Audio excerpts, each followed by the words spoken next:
Good morning, everyone. Welcome to the Bridge Builders of Diversity. Today we're going to be talking about ableism.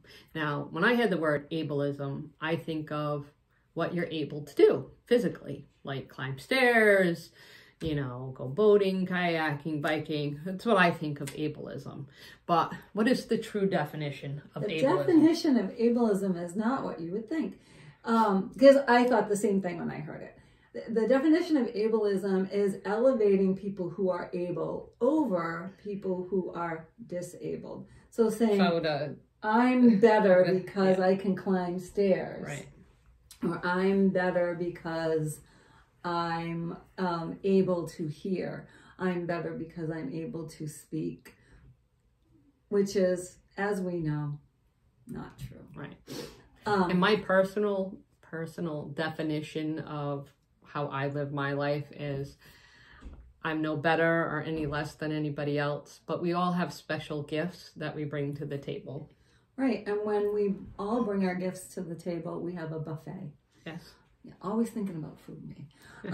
So there's a history of the models of how we as a culture view disability. And there's the social model of disability. And the history is really sad to read about disabilities. Yeah, you may want to wait until you're in a really good place, or really never read it, because do it in short bits. Right, bite it off in tiny chunks because it is distasteful. I like a lot of things in history. When you drill it down, it's like anytime. And if we don't learn from the past, we repeat it, right? Bingo. Who said that? Whose quote is that? I don't want to think people are attributed to it, so I'm not really sure. Okay. If you know, drop it in the comments, because we really, I've been seeing it attributed to different people. Oh, okay. But I know wasn't it Thomas Paine that said, if we don't stand together, we shall all hang separately. So, the social model of disability has always been that people with disabilities are less than people who are able. We know that that's not true. As Sherry just said, when we all bring our gifts to the table, we have a wonderful society. It makes our culture stronger. It makes our society move better. Yeah, we're all gifted with doing something different than somebody else, and that's so we can function as a society and a community together. Because if we all were good at the same thing, who's going to fix your car, or who's going to teach your kid, or who's going to save you when you need a police officer, right? when your car breaks down, or you break your leg, who's going to help you with that? So if we all didn't have different gifts, right, we would be a sad, flat yeah, culture. it would be pretty boring too. There's a philosophical definition of disability called the social model. I'm reading it so that I don't get it wrong, which defines disability not as something that is wrong with the person, but the environment is not accessible to them without modification. This is the flag that I fly under.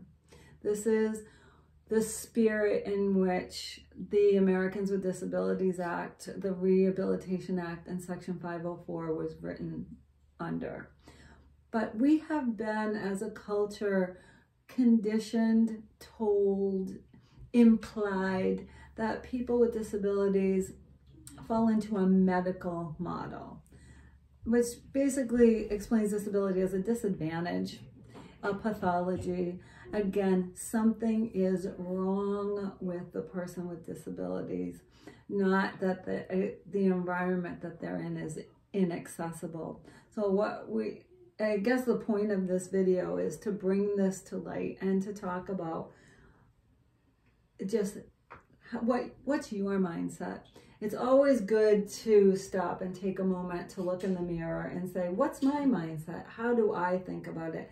Because to be perfectly honest, I'm going to get real and say, when I first became a special education teacher, that was my model for thinking of disability, is that I was here to remediate or change the children that I was working with that had disabilities. If they were unable to speak, I had to teach them to speak. If they were unable to move about their environment. That was my job, to teach them.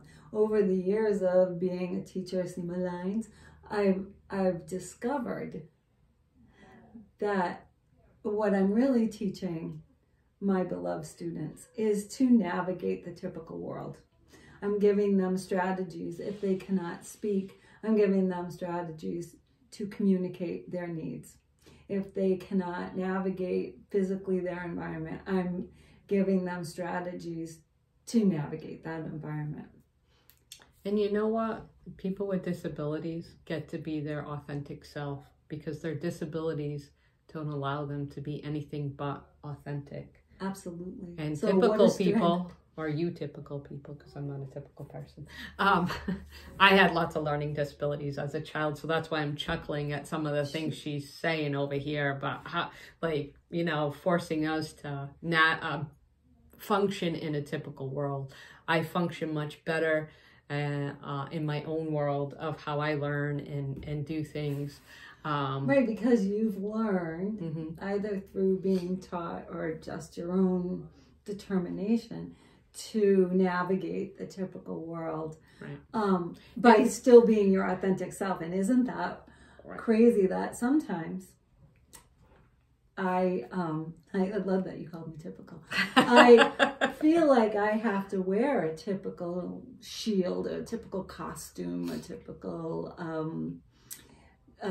mask, so that I'll be accepted in the typical world, so that I can then open the back door for my less typical friends and let them in. I'm like, I'll put this mask on and pretend that I'm typical, but I'm really going to the back to let the riffraff in.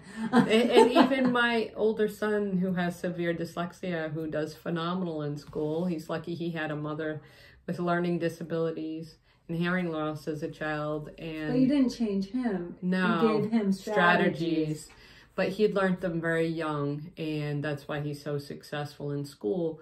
But that success comes with taking a lot of time to do his schoolwork and staying at it. And when he was younger, he would be crying under the table because he felt dumb because he couldn't read like his friends. Like his friends read boom, boom, boom, and the smooth stuff. But he he's hasn't just learned yet that we all bring different gifts to the table. And that's something to think about when you're out moving in the world and interacting with people that are different. Just respect. Absolutely. And remember that, again, we all have something to contribute. We all have different gifts.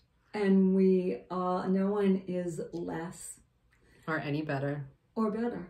We just all have different gifts. We're just different. And I think when we all acknowledge that, we're going to be a stronger culture, a more interesting culture, and hashtag different gifts. Different gifts. That's what we're going to do. Hashtag different gifts. I like that. Gifts, yeah. We'll just call this video different gifts. Yeah, How about sounds that? Good. Different Because gifts. I think the social model of disability is really dry. Yes, absolutely. Again, if you have a comment, if you want to know anything more about disability advocacy and disability rights, and if you have a specific issue in your area, seek a professional in your state that does your laws. And but the more people that recognize ableism for what it is, and we can change our thinking to a social model of looking at disabilities, then we can bring those strengths. We can have that buffet,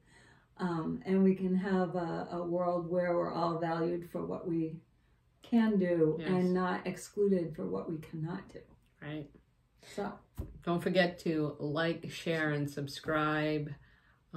The bell notifications. Smash all the buttons. Smash all the buttons. Help us out. Help us get us out into the stratosphere. Share it with your friends. On social media. We also have a Facebook page, The Bridge Builders of Diversity. You can find us there. Because I'm Roberta, I'm a special education teacher. I'm Sherry, I'm a mother of a child with Down syndrome. Together we are Bridge Builders of Diversity. We are building a bridge between the disabled community and the typical world so that we can all work together. Yes. And have that buffet. All right, guys, we'll see you in the next video. Thank you.